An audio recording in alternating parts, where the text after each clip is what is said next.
All right, good morning, guys. We're going to try something new. I'm going to play a single Izumo game for you. That is it. That is all that is happening here.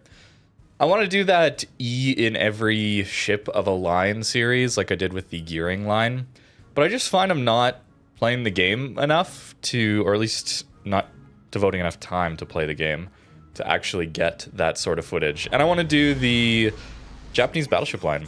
So we're going to do Izumo. I already actually got an E in Yamato, so we've already done that one. It'll be interesting, I think, to just play one match each day. And there's some incentive if I upload it to the second channel. If you're interested in that, I may continue this. We'll see if I actually can commit to that. I just have to play a lot to get content on the main channel, I find. At least to get the content I want.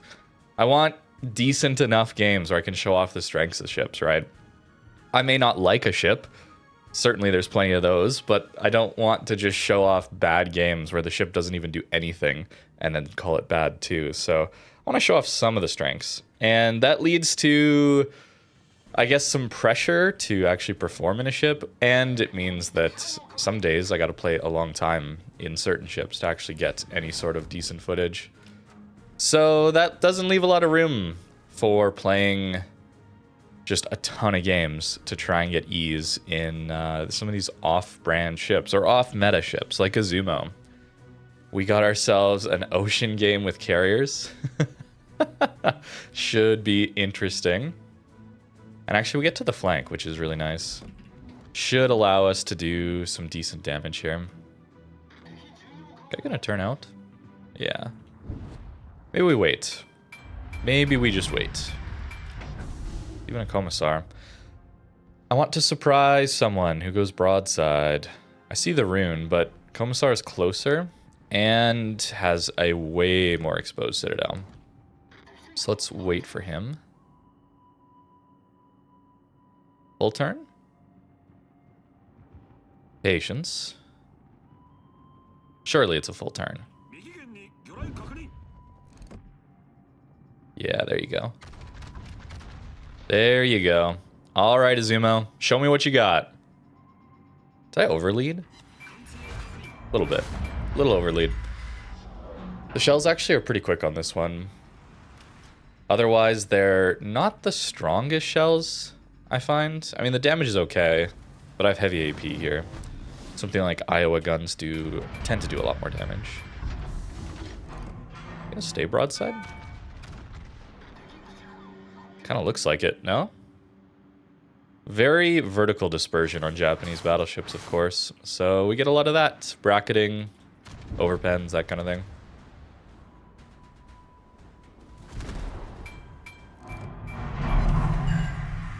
Two full pens at least. And very nice. We have a Tromp scouting for us. That's a big problem in something like this. Trying to deal with torpedoes coming in at us. Rune we overmatch though, so we can go after him pretty easily.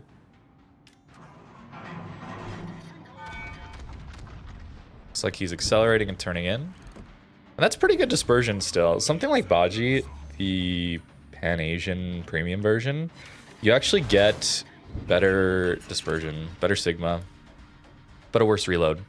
And you actually get more range too. If I'm going to play an Izumo, I actually prefer that one, generally, but I don't typically play this ship. Strength, I guess we could talk, is the lack of a superstructure in general. Helps it a lot. Looks like this one's going to turn into a blowout, though. Not sure.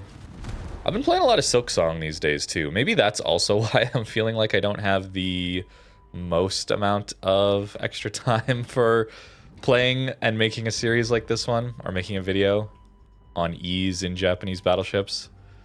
That game is so fun. It's very hard, but I'm enjoying it a lot. Although some of the runbacks are brutal. I don't know if you're playing that one, but the Garoa runback is ridiculous. Absolutely ridiculous. So I actually gave up and went somewhere else for a bit. At least you can do that in that game. You don't have to deal with the frustration the whole time. I don't want to overpush here, actually, because they're kind of kiting this way.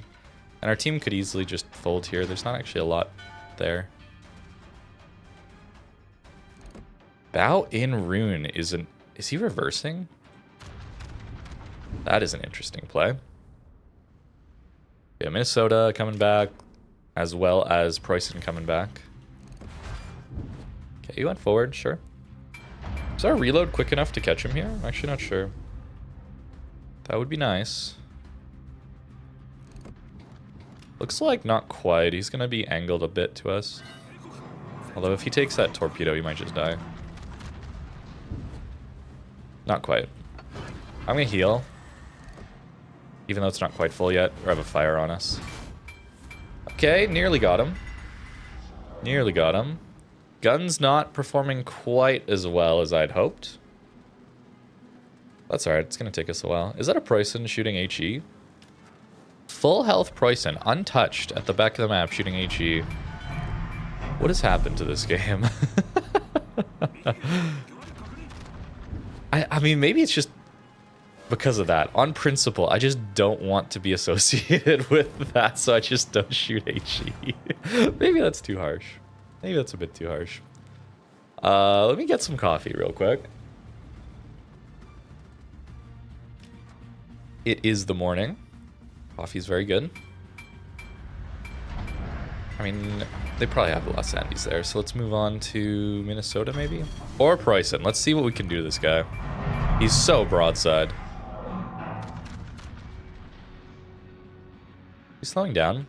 You see how my first turret is so poorly dispersed there? That's kind of, if you're wondering, wow. If you're wondering why I do this single fire sometimes, it's because I don't want my entire salvo to be unlocked because of aim bugs. Might just be cope. I don't know if that actually helps or not, but it is what I'm hoping. Might help a little bit.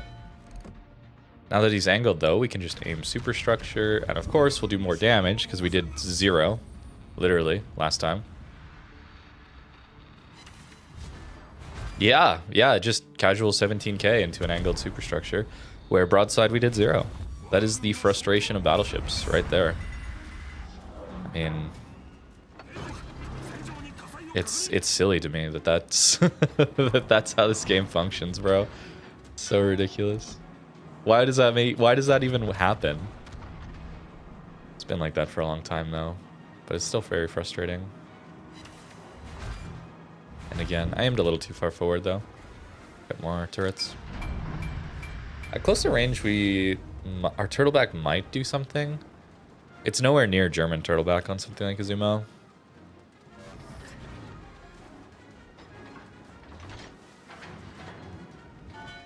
I've shot a lot for 85k damage, man.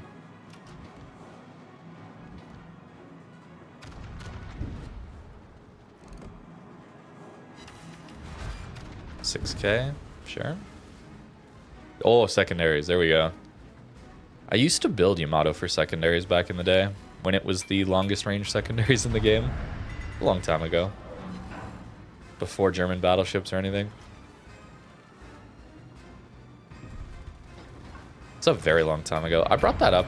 Actually, that Montana video's not out yet. But I bring that up when I talk about Montana a lot, where overmatch. Every cruiser used to get overmatched by 406s. Except Zao. It's like you play a tier 10 Des Moines and you have to worry about North Carolinas and stuff and Amagis 2 tiers lower. Even if like back in the day there was the 3 tier up tier sometimes, and even tier 7s could overmatch your tier 10 cruiser, right? So overmatch used to be a lot worse, I think. It's a very frustrating mechanic though still, don't get me wrong, but it's kind of interesting playing some of these older ships, and that what they used to be able to do is no longer necessarily the case. Okay, well, at least we get 1 kill. 125. I mean, that's a good game still. For a tier 9 battleship, like, that's solid. A 125k average would be very good. But that's only a 2. We did get a fireproof, though. And let me know. Should I do this more? That's it. Enjoy the rest of your day.